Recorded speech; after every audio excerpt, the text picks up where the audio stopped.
नमस्कार दोस्तों, मैं अभिषेक सिंह आज आपके बीच फिर से उपस्थित हूं आपके नंबर सिस्टम के टॉपिक के साथ। जैसा कि मैंने बताया था कि हमारे सारे बेसिक कॉन्सेप्ट कंप्लीट हो गए थे। आज से मैं आपको एक्सरसाइज करवाने वाला था, तो चलिए बिना समय खराब किए हम लोग बढ़ते हैं अपनी एक्सरसाइज की तरफ। आपके लिए 170-80 क्वेश्चंस लेके आऊँगा मैं। सीरीज रहेगी ये, पूरा नंबर सिस्टम मैं आपको 8-10 वीडियो में कंप्लीट करवा दूंगा। जितने भी आपके प्रीवियस ईयर एग्जाम में अभी तक पूछे गए हैं नंबर सिस्टम के क्वेश्चन, चाहे वो यूपीएसआई का एग्जाम हो, चाहे वो यूपी कांस्टेबल का एग्जाम हो, हम सब यहाँ पर देखने वाले हैं। अच्छे से करेंगे, बेसिक को ध्यान में रखते हुए, और कैसे एग्जाम में क्वेश्चन को आसानी से कर सकते हैं वो सारे तरीके हम यहाँ सीखने वाले हैं। तो चलिए बढ़ते हैं अपनी एक्सरसाइज की तरफ। कॉपी पेन निकाल के बैठ जाइए और एक एक क्वेश्चन को मेरे साथ साथ करते भी रहिएगा, ठीक है। ये आपका पहला क्वेश्चन था, मैंने बता दिया था कि कैसे यूनिट डिजिट निकालते हैं इस क्वेश्चन की, ठीक है। पिछली वीडियो में ही मैंने इसको कवर करा दिया था। 4 की पावर ऑड है ये, और ये 9 की पावर इवन है। तो 4 की पावर ऑड का केस क्या होता है, 9 की पावर इवन का केस क्या होता है, मैंने बता दिया था। अगर नहीं देखा है आप लोगों ने तो पहले इसके पहले वाले वीडियोस को आप कवर करिए, उसके बाद हमारे साथ आगे बढ़िए, ठीक है। चलिए बढ़ते हैं अपने दूसरे क्वेश्चन की तरफ। दूसरा क्वेश्चन कह रहा है कि किसी संख्या को 11 से विभाजित करने पर शेषफल 3 रहता है। उसी संख्या के वर्ग को अगर 11 से विभाजित किया जाए, अगर उसी संख्या के वर्ग को 11 से विभाजित किया जाए तो विभाजित करने पर क्या शेषफल रह जाता है। जब हम रिमाइंडर थ्योरम पढ़ रहे थे तो हमने देखा था कि अगर हम n में कोई नंबर, अगर हमारा n था, उसमें हम किसी नंबर से डिवाइड कर रहे थे, मान लो जैसे यहाँ 11 से डिवाइड कर रहे हैं तो यहाँ 11 ले लेते हैं, ठीक है। मानते हैं कोई संख्या हमारी n रही होगी जिससे हम 11 से डिवाइड कर रहे हैं, ठीक है। उसके बाद हमसे कह रहा है कि अब इस संख्या के वर्ग को 11 से विभाजित करना है। तो जैसे मान लो यहाँ आप विभाजित कर रहे थे, तो मैं मान रहा हूं कि यहाँ मान लीजिए रिमाइंडर r आ रहा होगा। तो जब मैं आपको रिमाइंडर थ्योरम बताया था तो मैंने आपको कहा था कि जो ऑपरेशन आप n में करते हो, ठीक है, जो ऑपरेशन आप n में करते हो, n को बढ़ाते हो, चाहे n को 2 गुना करते हो, 3 गुना करते हो, आधा करते हो, या स्क्वायर करते हो n का, या क्यूब करते हो, या पावर 4 करते हो, कुछ भी जो ऑपरेशन आप यहाँ करेंगे, ठीक है, जो भी ऑपरेशन आप यहाँ करेंगे वही सेम ऑपरेशन कहाँ होगा, रिमाइंडर में, ठीक है। जो शेषफल आ रहा होगा वही सेम ऑपरेशन आपका किस में हो जाएगा, रिमाइंडर में हो जाएगा, ठीक है। आई होप ये चीज़ आपको समझ में आई रही होगी। सेम ऑपरेशन कहाँ हो जाएगा, रिमाइंडर में हो जाएगा। अब देखिए, बेसिक डिस्कस कर लिया हमने। क्वेश्चन में क्या कह रहा है कि कोई भी नंबर n है हमारा, ठीक है, कोई नंबर n था जिसमें हम 11 से डिवाइड कर रहे थे, तो हमारा रिमाइंडर क्या आ रहा था, कोई भी नंबर हमारा n था जिसमें 11 से भाग देने पर शेषफल क्या बच जा रहा था, 3 बच जा रहा था, ठीक है। रिमाइंडर क्या बच रहा था, 3 बच रहा था। अब उसी संख्या के वर्ग को, यानी अर्थात यहाँ अब कह रहा है कि अगर n स्क्वायर कर दें और इसको 11 से डिवाइड करें तो हमारा शेषफल क्या बचेगा। अगर n स्क्वायर करने पर हमारा शेषफल क्या बचेगा, n स्क्वायर करने पर हम रिमाइंडर का भी स्क्वायर करेंगे। अब की बार हमारा रिमाइंडर क्या हो जाएगा, 9 हो जाएगा, ठीक है। रिमाइंडर 9 हो गया। तो अब ये देखेंगे कि ये जो रिमाइंडर आया है सेम ऑपरेशन करने पर, ठीक है, जैसे यहाँ स्क्वायर किया तो रिमाइंडर का स्क्वायर किया हमने। ये नंबर अगर जिस नंबर से हम डिवाइड कर रहे हैं इससे बड़ा होगा, अगर मान लीजिए ये 12 होता, 13 होता, 14 होता, या 11 ही होता, ठीक है, अगर ये इसके बराबर होता या इससे बड़ा होता तो फिर से इसमें हम डिवाइड कर देते 11 से। लेकिन अब नंबर ही 11 से छोटा है तो हम डिवाइड नहीं करेंगे, वही सेम क्या हो जाएगा, आपका रिमाइंडर हो जाएगा, ठीक है। आई होप ये चीज़ आप समझ गए होंगे, ठीक है। वही सेम क्या हो जाएगा, वही सेम नंबर आपका क्या आ जाएगा, रिमाइंडर आ जाएगा, ठीक है। 9 को आप 11 से भाग दोगे तो क्या भाग जाता है, नहीं जाता है, इसलिए 9 आपका क्या हो गया, रिमाइंडर हो गया, ठीक है। आई होप ये क्वेश्चन आपको समझ में आ गया होगा। चलिए आगे बढ़ते हैं और अगला क्वेश्चन देखते हैं अपना, ठीक है। अगला क्वेश्चन हमारा है कि कह रहा है 700 तक कितनी संख्याएं 3 और 5 दोनों से विभाज्य हैं। पहले तो ये देख लेते हैं कि 3 और 5 दोनों से विभाज्य होने वाली संख्याएं होती क्या हैं, ठीक है। अगर हमसे कभी कह दिया जाए, चाहे 2 नंबर ले लिया जाए, चाहे 3 नंबर, 4 नंबर, कितने भी नंबर ले लिए जाएं, और कहा जाए कि इससे विभाज्य होने वाली संख्याएं हम बता दीजिए, हमको बता दीजिए आप, तो हम सबसे पहले क्या करते हैं, उन सेट्स ऑफ नंबर्स का एलसीएम ले लेते हैं। सबसे पहले क्या करेंगे, उन नंबर्स का, उन संख्याओं का क्या ले लेंगे, लासा ले लेंगे या एलसीएम ले लेंगे। अगर आप 3 और 5 का एलसीएम निकालोगे तो क्या आएगा, 15 आएगा, ठीक है। तो जो नंबर आपका 3 और 5 से कट रहा होगा वो हमेशा 15 से कटेगा। और अगर ऐसा क्वेश्चन आ जाए कहीं कि 700 तक कितनी संख्याएं हैं जो 3 और 5 दोनों से विभाज्य हैं, तो हम देख लेते हैं क्या करते हैं, हम 700 में किसका भाग दे देंगे, जो भी नंबर्स आपके लिखे रहेंगे इन नंबर्स का हमने क्या निकाला है, एलसीएम निकाला है। क्या निकाला है, एलसीएम निकाला है। और एलसीएम निकालने पे जो नंबर आएगा उससे हम क्या करेंगे, भाग दे देंगे। और भाग कहाँ तक देंगे, जहाँ तक हमको इंटीजर मिलेगा वहाँ तक भाग देंगे। जैसे 15 70 में भाग दोगे तो 15 चौका 60 हो जाएगा, ठीक है। 10 बचेगा, 10 एक जीरो मिलके 100 हो जाएगा। अब 15 छक्का 90 6 बार जाएगा, इसके आगे भाग नहीं जा रहा है। इसके आगे अगर डिवाइड हम करेंगे तो वो इंटीजर नहीं रह जाएगा, फिर डेसिमल में वैल्यू आने लगेगी। तो हमारा क्या आंसर हो गया, 46। 46 ऐसी संख्याएं संभव होंगी 700 तक जो 3 और 5 दोनों से कट जाएंगी। आई होप ये क्वेश्चन आपको समझ में आ गया होगा, ठीक है। बेसिक आइडिया क्या होता है, क्वेश्चन के पीछे का क्रक्स क्या होता है, इस तरह के क्वेश्चन को कैसे हम अप्रोच करते हैं, कैसे सॉल्व करने की कोशिश करते हैं, वो मैंने पहले बता दिया, फिर हमारा आंसर आ गया, ठीक है। आई होप ये चीज़ें आप समझ रहे होंगे। कॉपी पेन निकाल के बैठे रहिए, एक एक क्वेश्चन को मेरे साथ लगाने की कोशिश करते रहिए, ठीक है। और अगर कोई किसी क्वेश्चन में दिक्कत हो रही हो तो पहले वीडियो को पॉज कर लीजिएगा, उस क्वेश्चन को खुद से अटेम्प्ट करने की कोशिश करिए, ठीक है। अब आगे देखते हैं, कह रहा है निम्नलिखित विकल्पों में से कौन सा 11 से विभाज्य है। पहले 11 का डिविजिबिलिटी रूल मैं एक बार फिर से रिकॉल करा देता हूँ, रिवाइज करा देता हूँ। 11 का डिविजिबिलिटी रूल वैसे तो मैंने करा रखा है कि 11 का डिविजिबिलिटी रूल होता क्या है, ठीक है। जब मैं डिविजिबिलिटी रूल करा रहा था सारे नंबर्स का तब मैंने बताया था, लेकिन एक बार फिर से देख लीजिए। जैसे कोई भी नंबर मान लीजिए ABCDEF नंबर लिखे हैं, ठीक है। आपके 6 अंकों की कोई संख्या लिखी है, मैंने ABCD के फॉर्म में मान ली। अगर इसका हमको ये निकालना है कि इसका डिविजिबिलिटी रूल क्या होता है, तो हम क्या देखते हैं, अल्टरनेट डिजिट्स पे जो संख्याएं होती हैं उनको क्या करते हैं, ऐड कर लेते हैं, ठीक है। कौन कौन सी संख्या हो गई, FDB, F को ऐड करेंगे, D को ऐड करेंगे और B को ऐड करेंगे, ठीक है। फिर जो संख्याएं बच गई, A बच गया है आपका, C बच गया है और E बच गया है, इनको ऐड कर लेते हैं, A + C + E। फिर क्या करते हैं, इनका हम देखते हैं अंतर देखते हैं, ठीक है। जो सम आपका बड़ा आएगा, जो योग आपका बड़ा आएगा, उसमें से छोटे वाले योग को हम घटा देंगे। और अगर घटाने पे हमको 0 मिल जाए या 11 का मल्टीपल मिल जाए, किसका मल्टीपल मिल जाए, 11 का मल्टीपल मिल जाए, तो वो संख्या क्या होती है, वो संख्या आपकी हमेशा 11 से विभाज्य होती है। आई होप ये चीज आपको समझ में आ गई होगी। आइए एक एक नंबर हम चेक कर लेते हैं, ठीक है। अब आप यहां देखिए, 8 0 ऐड करेंगे 8 ही रहेगा, 9 17 हो गया, ठीक है। 8 9 8 17, 17 2 19, एक बार ऐड करने पे 19 आया है। अब फिर जो नंबर्स बच गए उनको ऐड कर लीजिए, 7 9 7 16 4 20। 20 में से अगर आप 19 का डिफरेंस लो तो कितना आ रहा है, 1 आ रहा है। हमको क्या चाहिए था, हमको 0 चाहिए था या 11 का मल्टीपल चाहिए था। तो ये संख्या आपकी 11 से विभाज्य नहीं है और हमको बतानी क्या है, कौन सी संख्या 11 से विभाज्य है। अब आप इधर देख लीजिए, 8 में 0 ऐड करोगे 8 ही रहेगा, 9 8 17 2 19 हो गया यहाँ फिर से, ठीक है। अब जो नंबर बचे हैं उनको देख लीजिए, 9 4 13, 13 8 21, 21 आ गया। 21 और 19 का अगर हम अंतर लेंगे तो क्या आ रहा है, हमारा 2 आ रहा है, ठीक है। यानी ये संख्या भी आपकी विभाज्य नहीं है। आगे देखते हैं, ये संख्या देख लेते हैं, 8 में 0 ऐड करोगे 8, 9 8 17, 17 2 19, ये भी 19 आया इस बार। फिर अब देख लेते हैं 4 9 4 13, 13 6 19, अब की बार 19 19 सेम हो गया।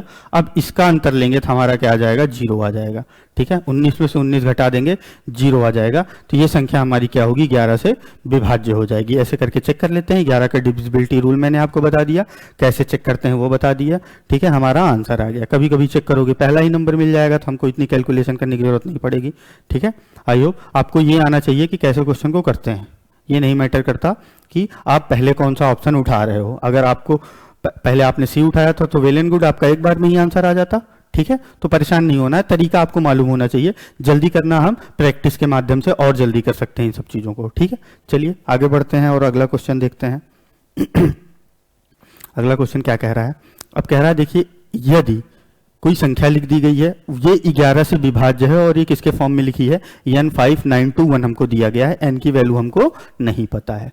कह रहा है तो सबसे छोटी प्राकृतिक संख्या n का मान ज्ञात करिए। कह रहा है कि n की सबसे छोटी पॉसिबल वैल्यू के लिए हमको ये बता दीजिए कि ये ऐसा कौन सा नंबर बनाए हम जिसकी जगह हम क्या रखें, n रखें, ठीक है। जिसकी जगह हम अगर n की सबसे छोटी वैल्यू रखें तो ये क्या हो जाए, आपका डिवाइड हो जाए। किससे डिवाइड हो जाए, 11 से डिवाइड हो जाए।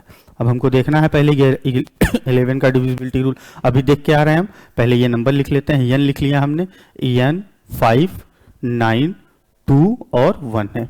हम क्या करते हैं, राइट मोस्ट टर्म से उठाते हैं और अल्टरनेट डिजिट्स को ऐड करते हैं। ये ऐड करोगे 9 1 10 प्लस n, क्या आ गया 10 प्लस n आ गया। एक जगह क्या आया 10 प्लस n आया, और एक जगह क्या आया 5 2 7 आया। ठीक है, अगर आप इसको माइनस करो, जाहिर सी बात है नंबर बड़ा होगा। ठीक है, 10 प्लस n में से अगर आप 7 माइनस करोगे तो ये क्या आ जाएगा n प्लस 3 आ जाएगा, n प्लस 3 आ जाएगा। अब n की जगह हम कौन सी वैल्यूज रख सकते हैं, n की जगह हम रख सकते हैं 0 से लेकर 9 तक की संख्याएं रख सकते हैं, क्योंकि n एक डिजिट है। ठीक है, 0 से लेकर 9 तक संख्याएं रख सकते हैं, और हमको बताना क्या है, n की सबसे छोटी वैल्यू बतानी है। तो हम अगर 0 रखेंगे तो 3 रहेगा। हमको यहाँ बनाना क्या है, हमको यहाँ बनाना है 0 या 11 या 12, सॉरी 12 नहीं, 0 11 22 इस तरीके से बनाना है। ठीक है, और अगर n की सबसे छोटी वैल्यू हमको निकालनी है तो या तो हम इसको 0 बना लें या तो 11 बना लें। 22 बनाने के लिए हमको बड़ी वैल्यू चाहिए रहेगी। वैसे 22 पॉसिबल भी नहीं है, क्योंकि आप कोई भी नंबर रखोगे उसमें 3 ऐड करोगे 0 से 9 तक, तो 22 तो आ नहीं सकता। 0 भी हम नहीं बना सकते। क्यों नहीं बना सकते, कि n की जगह अगर हम -3 रखते तब तो 0 बनता, लेकिन n एक डिजिट है, डिजिट कभी भी माइनस में नहीं हो सकती है। ठीक है, डिजिट कभी भी माइनस में नहीं हो सकती है। आई होप ये चीज आप समझ रहे होंगे।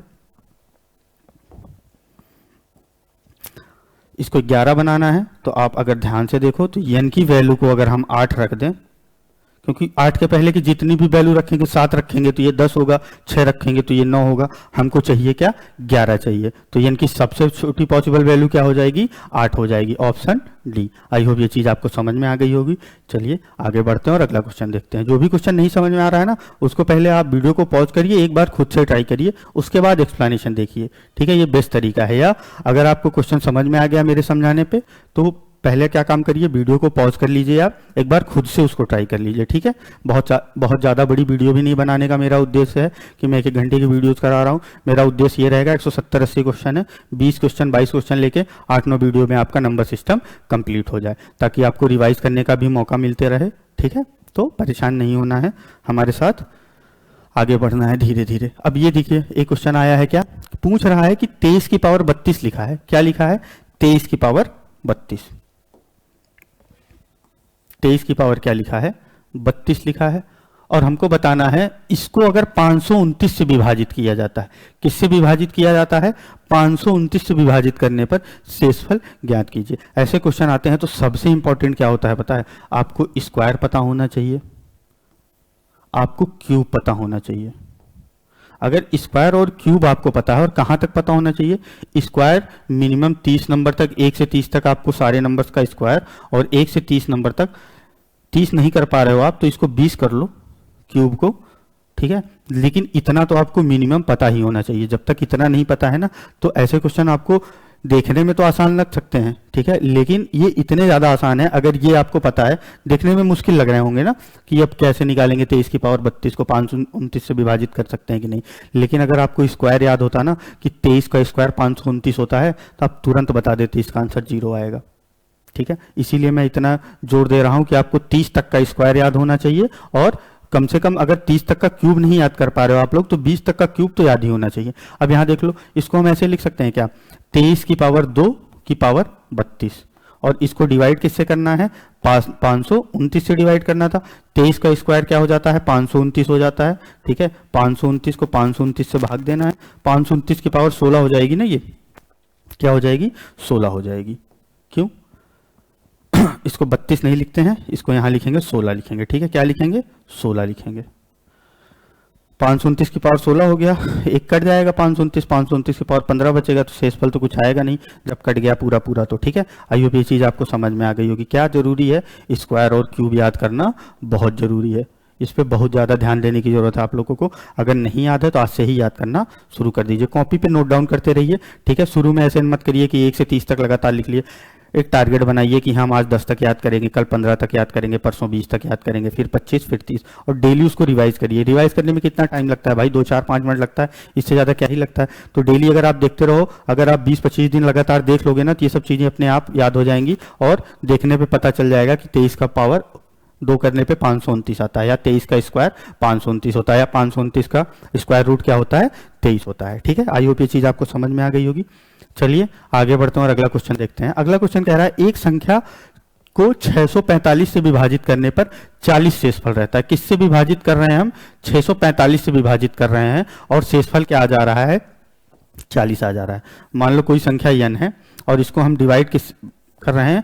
645 से कर रहे हैं, तो हमको रिमाइंडर क्या मिल रहा है? रिमाइंडर हमको 40 मिल रहा है। ठीक है, अब कह रहा है इसी संख्या को, सेम संख्या को हमको किससे विभाजित करना है? 43 से विभाजित करने पर शेषफल क्या होगा? सेम संख्या को n को ही अब की बार हमसे कह रहा है कि 43 से विभाजित कर दीजिए और हमको बता दीजिए कि रिमाइंडर अब की बार क्या आ जाएगा। ठीक है, जब सेम संख्या की बात हो रही हो, पहले किसी और नंबर से डिवाइड किया जा रहा हो, बाद में किसी और नंबर से डिवाइड किया जा रहा हो और आपको एक रिमाइंडर दे दिया गया हो, तो सबसे पहले ये चेक करते हैं क्या ये 645 आपका 43 से कट रहा है कि नहीं कट रहा है। सबसे पहले ये चेक कर लेते हैं। ठीक है, 645 आपका 43 से कट रहा है कि नहीं। 43 इकन्नम 43 एक बार जाएगा ये। ठीक है, यहाँ एक बचा और यहाँ क्या यहाँ एक बचेगा, 4 में से 3 गया, ये 2, ये 215 हो गया। अगर ध्यान से देखिए 5 बार जाएगा तो ये 5 3 15, 5 चौका 20 होता है। ठीक है, 215 ये पूरा पूरा कट गया। ठीक है, जब ऐसा कंडीशन होने लगे कि जो पहले नंबर दिया था वो दूसरे वाले नंबर से विभाज्य हो जाए। ठीक है, दूसरे मैक्सिमम केसेस में ये विभाज्य होता है, अगर ये विभाज्य नहीं होगा तो इस तरीके की कंडीशन बनेगी ही नहीं। आप ध्यान से देखिए 645 अगर आपका 43 से विभाज्य है, 645 अगर आपका 43 से कट रहा है तो सीधे सीधे आप क्या करो, जो रिमाइंडर आपको दिया गया है उसको 43 से भाग दे दो, जो रिमाइंडर आएगा वही आंसर हो जाएगा। अब ये नंबर 43 से छोटा है तो यही रिमाइंडर बन जाएगा। ठीक है, क्या रिमाइंडर बन जाएगा? यही रिमाइंडर बन जाएगा। ये अगर 43 से बड़ा होता तो रिमाइंडर कुछ और आता। अब 40 में 43 का भाग जाएगा नहीं, तो सीधी सी बात है ये सीधा सीधा शेषफल यही बच जाएगा। ठीक है, तो 40 हमारा क्या आ गया? शेषफल आ गया।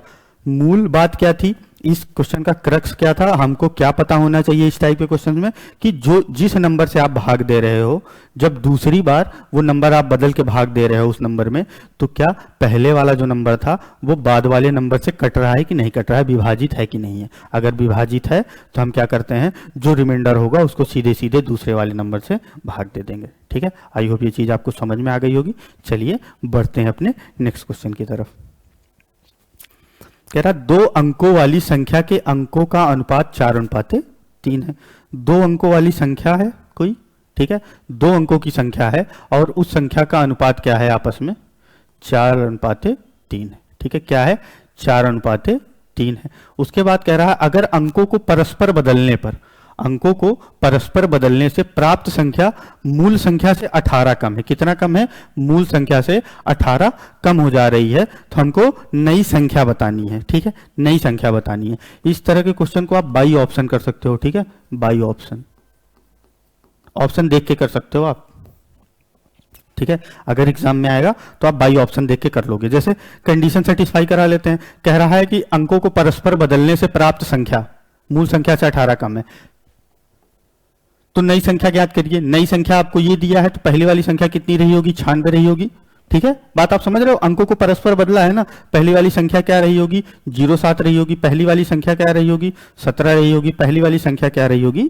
86 रही होगी। तभी तो बदल दिए हैं। अब ये देख लीजिए कि ये वाला जो आपका कंडीशन दिया था कि बदलने पे जो संख्या प्राप्त हो रही है, नई वाली संख्या, क्या वो मूल संख्या से 18 कम है? अब बताइए 96 और 69 घटाओगे आप 18 आएगा? कभी नहीं आएगा। 7 और 70 कितना बड़ा अंतर है? 17 और 71 बहुत बड़ा अंतर है। अगर आप 86 और 68 को ध्यान से देखो तो इनमें 18 का ही अंतर है, तो ये हमारा क्या हो गया? सही आंसर हो गया। ठीक है, इस तरीके के क्वेश्चन तो आप लॉजिक से बाई ऑप्शन भी कर सकते हो, लेकिन इसको करने का सही तरीका क्या है आइए वो डिस्कस कर लेते हैं।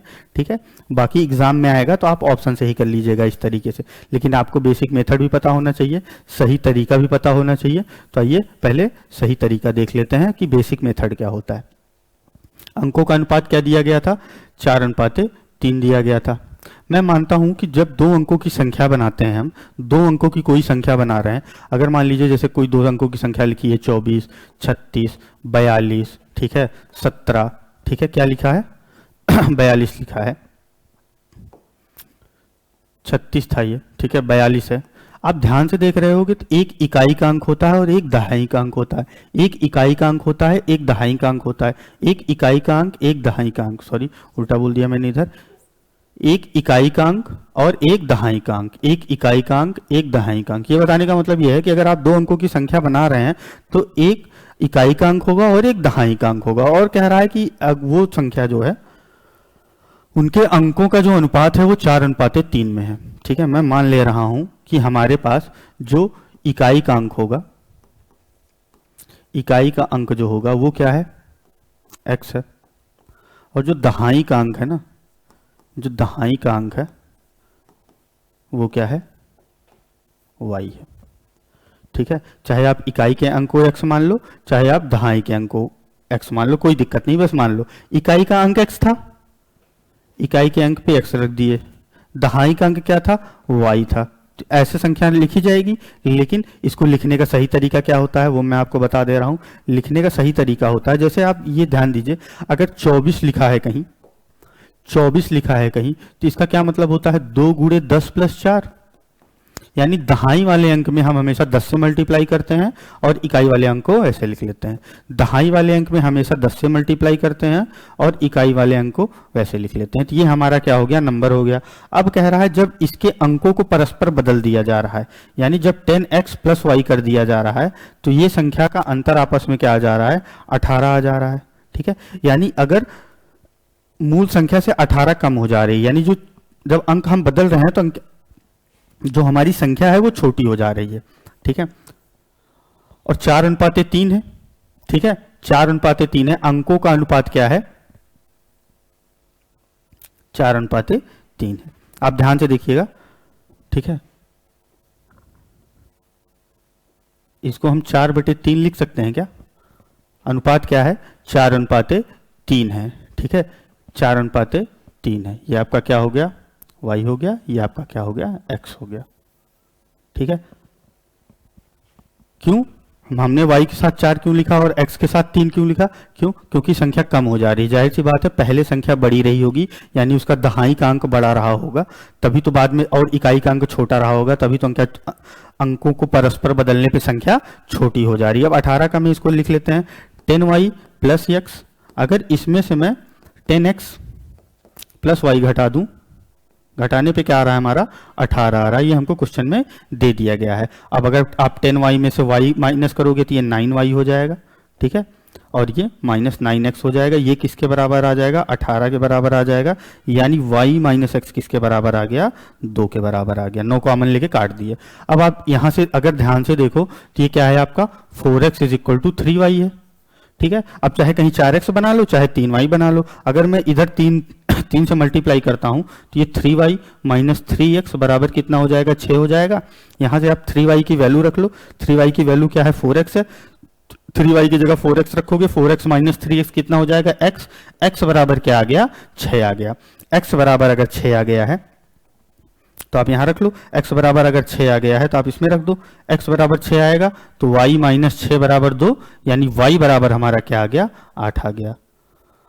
और हमने यहां क्या माना था, दहाई का अंक हमारा 8 है, इकाई का अंक हमारा क्या है, 6 है। दहाई का अंक हमारा 8 है, इकाई का अंक हमारा 6 है, यानी मूल संख्या हमारी 86 थी। लेकिन हमसे मूल संख्या नहीं पूछी थी, हमसे क्या पूछी थी, नई संख्या पूछी थी। नई संख्या कैसे प्राप्त हो रही है, अंकों को परस्पर बदलने पे प्राप्त हो रही है, अंकों को परस्पर बदलने पे प्राप्त हो रही है। और अगर अंकों को हम परस्पर बदलते हैं तो क्या हो जाएगा, ये 68 हो जाएगा। क्या हो जाएगा आंसर, 68 हो जाएगा। आई होप ये क्वेश्चन आपको समझ में आ गया होगा। ठीक है, बढ़िया क्वेश्चन था। ये बेसिक तरीका है, ये भी जानकारी आपको होनी चाहिए। ऐसा नहीं कि बाई ऑप्शन से ही आप हमेशा लगा पाओगे। इस तरीके का क्वेश्चन आपसे बाई ऑप्शन हो जाएगा, लेकिन कई बार आपसे मूल संख्या पूछ लेगा, ठीक है, नई संख्या पूछ लेगा, और आपको नई संख्या के बारे में कुछ और इन्फॉर्मेशन पूछ लेगा, तो हमको ये मेथड पता होना बहुत जरूरी है। ठीक है, आई होप ये चीज समझ में आ गई होगी। बहुत एक एक चीज मैंने तोड़ के दिखाई है सारी, कैसे दहाई का अंक क्या होता है, इकाई का अंक क्या होता है, संख्या कैसे लिखते हैं, संख्या को पलटते हैं तो कैसे लिखते हैं। ठीक है, आई होप ये चीज आपको समझ में आ गई होगी। ठीक है, अगर नहीं समझ में आई है तो एक बार वीडियो को रिवाइंड कर लीजिएगा, दोबारा से देख लीजिएगा। हम बढ़ते हैं अपने अगले सवाल की तरफ और अपना अगला सवाल देखते हैं। अगला सवाल हमसे कह रहा है, एक संख्या 405 से विभाजित करने पर 30 शेषफल रहता है। इसी संख्या को अगर हम 27 से विभाजित करने पर शेषफल क्या होगा। ठीक है, एकदम सेम वही सवाल। एक संख्या है, कोई संख्या n है, उसको हम 405 से विभाजित कर रहे हैं, तो शेषफल क्या आ जा रहा है हमारा, रिमाइंडर क्या आ जा रहा है, 30 आ जा रहा है। ठीक है, अब इसी संख्या n को हमको किससे विभाजित करना है, 27 से विभाजित करना है, हमको बता देना है रिमाइंडर क्या होगा। हम देख लेते हैं 405 आपका 27 से कट रहा है कि नहीं, काट लो साइड में, 405 को 27 से काट लो, छोटा सा नंबर है जल्दी से हो जाएगा, 27 से करना 27, यहाँ बचेगा 135, ठीक है 137 135, 27 को 5 बार मल्टीप्लाई करोगे तो क्या आ जाता है आपका 135 आ जाता है, कट जा रहा है। तो हमको रिमाइंडर क्या मिला था, 30 मिला था, 30 को आप 27 से भाग दे दो, यही बताया था मैंने, रिमाइंडर आपकी क्या आ जाएगा 3 आ जाएगा, ठीक है, रिमाइंडर आपकी क्या आ जाएगा 3 आ जाएगा। आई होप ये चीज़ आपको समझ में आ गई होगी। ये क्वेश्चन पहले जब आया था इसी सेम तरीके का मैंने एकदम डिटेल में बताया है, ठीक है, जिसको नहीं समझ में आया है पीछे जाके वीडियो में वो क्वेश्चन देख लो और ये तो अपने आप सॉल्व कर लो। अब आसान सा सवाल है, देखिए भाई सारे क्वेश्चन आपके प्रीवियस ईयर के यूपीएसआई 2021 में पूछा गया सवाल है ये, ठीक है, तो परेशान नहीं होना है, इसी तरीके के क्वेश्चन को आप करते रहिए और आगे बढ़ते रहिए धीरे धीरे। अब ये क्वेश्चन देखिए, ये क्वेश्चन आपसे कह रहा है कि 257 की पावर 45, कितना 257 की पावर 45 और 248 की पावर 73 है। 257 की पावर 45 और 248 की पावर 73 है, 257 की पावर 45 और 248 की पावर 73 है। इसमें कह रहा है कि यूनिट डिजिट हमको बताना है। यूनिट डिजिट जब मैंने आपको पढ़ाया था क्या बताया था, 2, 3, 7 और 8 अगर कहीं यूनिट डिजिट पे दिख जाए, जैसे 257 लिखा है, इसकी यूनिट डिजिट क्या है 7 है, पावर कितनी है 45 है, मल्टीप्लाई कर लो कितना लिया है 248, इसकी यूनिट डिजिट क्या है 8 है। मैंने बताया था कि 2, 3, 7 और 8 कहीं मिल जाए आपको, 2, 3, 7 और 8 कहीं मिल जाए यूनिट प्लेस पे, तो ये 4 साइक्लिसिटी के होते हैं, इनकी चक्रीयता क्या होती है 4 होती है। तो ऐसे में जो पावर होगी आपकी उसको आप 4 से भाग देके देख लोगे कितना शेषफल आ रहा है। अगर आप 45 में 4 से भाग दोगे तो शेषफल कितना आएगा 1 आएगा, तो 7 की पावर 1 लिख लेंगे। हमको इन नंबर से कोई मतलब नहीं है, यूनिट डिजिट निकालते समय हमको केवल यूनिट डिजिट से मतलब होना चाहिए। 7 की पावर 1 आ गया, मल्टीप्लाई 8 की पावर कितना हो जाएगा अगर 4 से भाग दोगे तो 72 पूरा पूरा कटता है, ये भी 1 हो गया, यानी 7 की पावर 1, 8 की पावर 1, 7 8 56। यूनिट डिजिट हमारा क्या आ गया 6 आ गया, यूनिट डिजिट हमारा क्या आ गया 6 आ गया। आई होप क्वेश्चन आपको समझ में आ गया होगा, आसान सा क्वेश्चन है। यूनिट डिजिट निकालना तो बहुत ही आसान होता है, ठीक है, तो परेशान नहीं होना है, देखते रहना। अब ये देखिए इस गुणनफल में हमको इकाई का अंक बताना है, ठीक है, गुणनफल में इकाई का अंक बताना है। हमको 6 से मतलब नहीं, हमको 7 से मतलब नहीं, हमको 3 7 से कोई मतलब नहीं, हमको 4 3 से कोई मतलब नहीं, 9 1 4 2, ठीक है, 3 3 ये सब हटा दीजिए आप, ठीक है, यहाँ से 4 2 हटा दीजिए आप, ठीक है, 4 और 2 हटा दीजिए, हमको 1 से मतलब है यहाँ, ठीक है, लिख लीजिए। आपको 6 और 6 से मतलब था, 6 छंग 36 हो गया, 6 छंग 36, फिर 6 बचा, मल्टीप्लाई 7 और 3, 7 3 21, 21 में यूनिट डिजिट 1, अब 3 7 21, 1 यूनिट डिजिट 1 और यहाँ यूनिट डिजिट क्या है 1 है। अब आप 6 से मल्टीप्लाई कर लो, 1 1 1 में क्या आ गया 6 आ गया, यानी यूनिट डिजिट हमारा क्या आएगा 6 आएगा, ठीक है। तो परेशान नहीं होना, यूनिट डिजिट निकालते समय क्या देखना है हमको, केवल यूनिट डिजिट देखना है, बाकी नंबर से हमको कोई मतलब नहीं। और अगर 6 से 6 मल्टीप्लाई कर रहे थे हम 36 हो जा रहा था, तो वहां भी केवल यूनिट डिजिट ले लेंगे, इकाई का अंक से ही मतलब है। तो हर बार अगर मल्टीप्लाई करने पे 2 नंबर की संख्या बन जा रही है या 3 नंबर की संख्या बन जा रही है तो हमको किससे मतलब है, केवल यूनिट डिजिट से, तो हम केवल वही नंबर उठा लेंगे अपना, ठीक है। चलिए अगला क्वेश्चन देखते हैं। कह रहा 2 अंकों की संख्या कि अंकों का अनुपात 2:5 में है और अंकों को परस्पर बदलने से प्राप्त हुई संख्या आरंभिक संख्या से 27 अधिक है। अब की बार संख्या अधिक हो जा रही है, ठीक है, तो नई संख्या ज्ञात कीजिए। नई संख्या 27 अधिक हो जाएगी, आप पहले देख लीजिए क्या ये नंबर बदलने पे 45, ये नंबर बदलने पे 55 ही रहेगा, ये नंबर बदलने पे 35, ये नंबर बदलने पे 25, ठीक है। अब आप ध्यान से देखिए, क्या इसमें 27 का अंतर है, नहीं है, क्या इसमें 27 का अंतर है, नहीं है, क्या इसमें 27 का अंतर है, नहीं है, केवल इसमें 27 का अंतर है, ठीक है। आई होप ये चीज आप समझ गए होंगे। ध्यान से देखिए 2021, इतने आसान आसान सवाल आपसे पूछे जाते हैं। अगर आपको बेसिक क्लियर है, आपको चीजें पता है, तो आप ये देखते ही समझ जाओगे ये क्वेश्चन तो बाई ऑप्शन हो सकता था, ठीक है। लेकिन इसके लिए हमको क्या जरूरी है कि हमारी प्रैक्टिस पूरी हो, हमारी तैयारी पूरी हो, हम कम से कम उन क्वेश्चन से तो एक बार गो थ्रू जरूर हो जाएं जो क्वेश्चन आपके हालिया एग्जाम में आए हुए हैं, ठीक है। इसीलिए ये सेशन इतना इंपॉर्टेंट है, ये सीरीज इतनी इंपॉर्टेंट है, ठीक है। बहुत ध्यान से पढ़ने की जरूरत है। एक एक क्वेश्चन अगर आप यहाँ से कर लोगे तो मैं गारंटी लेता हूँ 90-95% क्वेश्चन तो आप वही रिपीट होते हैं, बस डिजिट बदल जाते हैं, पूछने का तरीका बदल सकता है। क्या किताब से बाहर से कोई क्वेश्चन पूछ लेगा, हर तरीके का सवाल आपसे पूछता है, उन तरीकों में क्या चीजें इंपॉर्टेंट है ये कैसे पता चलता है? जब हम PYQ से गो थ्रू होते हैं, ठीक है, इसीलिए PYQ पे मैं इतना जोर दे रहा हूं, ठीक है, तो परेशान नहीं होना। चलिए आगे बढ़ते हैं। अगला क्वेश्चन देखते हैं कि उन सभी तीन अंकों की संख्याओं का योगफल ज्ञात कीजिए जिन्हें 6 से विभाजित करने पर शेषफल 4 रहता है, ठीक है। ये AP का सवाल है, ठीक है, AP और GP, ये दो ऐसे टॉपिक हैं आपके जो अब की बार हालिया जो एग्जाम हुआ है इसमें नए टॉपिक पूछे गए हैं, ठीक है। तो इसको अभी रहने देते हैं, इसको हम नेक्स्ट वीडियोज में करेंगे और एक साथ करा दूंगा मैं। 2-3 क्वेश्चन है इस तरीके के, सबको एक साथ करा दूंगा, लेकिन उसको पढ़ाने से पहले मुझे आपको क्या बताना होगा? AP और GP का पूरा कॉन्सेप्ट बताना होगा, ठीक है। ये मैंने अभी नहीं बताया है, इन क्वेश्चंस के साथ में पहले AP GP करा दूंगा, उसके बाद मैं आपको क्या कराऊंगा? ये पूरे क्वेश्चंस करा दूंगा जो इस तरीके। ये क्वेश्चन केवल दिखाने का ये मतलब है कि आपके अर्थमेटिक प्रोग्रेशन से, समांतर श्रेणी से और गुणोत्तर श्रेणी से बहुत सारे क्वेश्चन पूछे गए थे। लगभग 54 शिफ्ट में एग्जाम हुआ था, तो हर शिफ्ट में लगभग 1 से 2 क्वेश्चन थे, ठीक है। तो पहले मैं आपको अर्थमेटिक प्रोग्रेशन और ज्योमेट्रिक प्रोग्रेशन करा दूंगा, फिर इस तरीके के क्वेश्चन हम लोग करेंगे। अभी डिस्कस नहीं किया है मैंने, इसलिए अभी ये क्वेश्चन नहीं करा रहा हूं। चलिए अब देखिए, अब कह रहा है कि कोई नंबर लिखा है आपका बड़ा सा, उससे कह रहा है कि 9 से विभाजित करने पर शेषफल ज्ञात कीजिए। इस नंबर को 9 से विभाजित करने पर हमको शेषफल बता दीजिए। अगर आपको तरीका नहीं पता है, आप इतना बड़ा नंबर देख के डर जाओगे, घबरा जाओगे, भाई इतना बड़ा नंबर है, अब हमको भाग देना पड़ेगा एक नंबर में, तो नहीं, ऐसा नहीं। आइए देखते हैं इस क्वेश्चन को करने का सबसे आसान और सही तरीका क्या होता है। सटीक नंबर लिख लीजिए, पहले 5 लिखा है, 7 लिखा है, ठीक है, 1 1 1, फिर 0 1 2 2। ध्यान से उतारते हैं, ठीक है। सारे नंबर आ गए हैं, सभी नंबर को आप क्या कर दो? ऐड कर लो। सभी नंबर को क्या कर लो? ऐड कर लो। ऐड क्यों करते हैं? जब हम 3 का डिविजिबिलिटी रूल देखते हैं तो वहां क्या करते हैं? डिजिट सम करते हैं, और 9 की भी डिविजिबिलिटी रूल में क्या करते हैं? डिजिट सम करते हैं। तो इसलिए इस वाले नंबर का हमने क्या किया? डिजिट सम कर लिया। डिजिट सम करने पे क्या आया? 7 5 12 13 14 15 16 2 18 2 20 20 आ गया। अब अगर आप 20 को 9 से भाग दोगे, 20 को 9 से भाग दोगे तो रिमाइंडर क्या बचेगा? 2 बचेगा। रिमाइंडर क्या बचेगा? 2 बचेगा, ठीक है। आपका ये आंसर आ गया। रिमाइंडर क्या आया है? 2 आया है।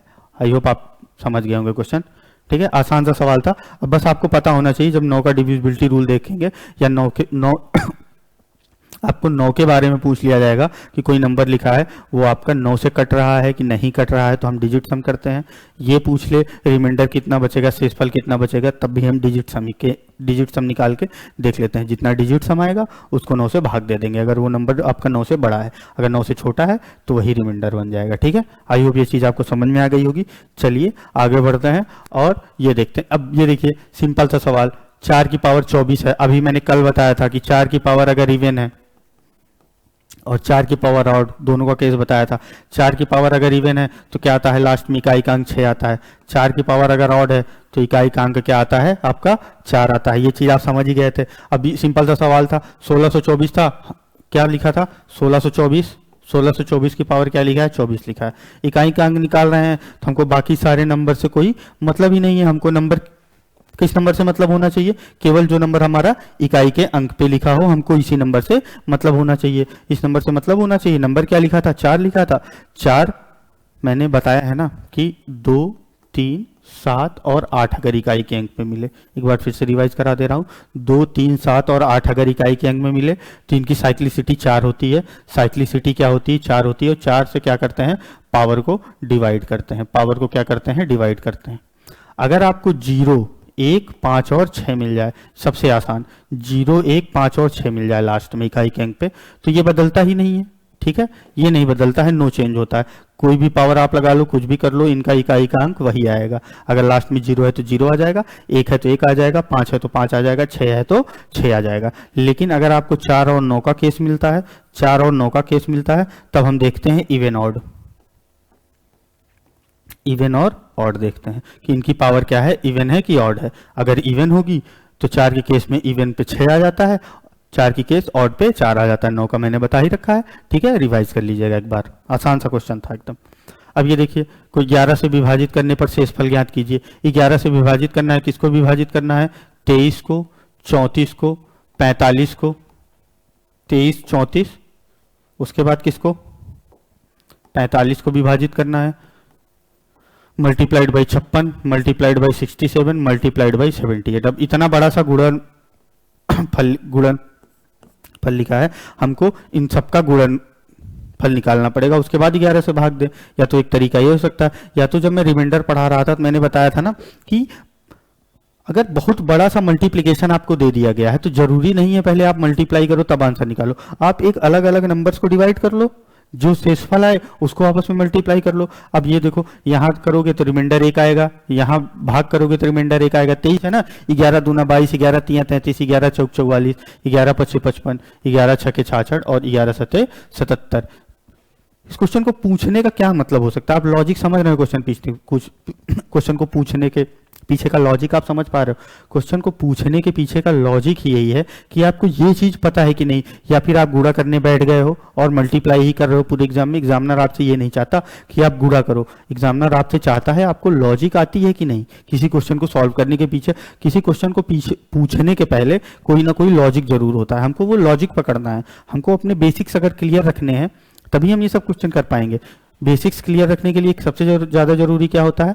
पहले सिलेबस को भाई कंप्लीट कर लो, शुरू में जो मैंने चीज़ें कराई हैं उसको अच्छे से पढ़ लो, फिर एक्सरसाइज की तरफ बढ़ो, कूद कूद के मत पढ़ो, ठीक है। एक एक एक एक आ गया, एक एक एक को मल्टीप्लाई कर लो, रिमाइंडर कितना आ जाएगा?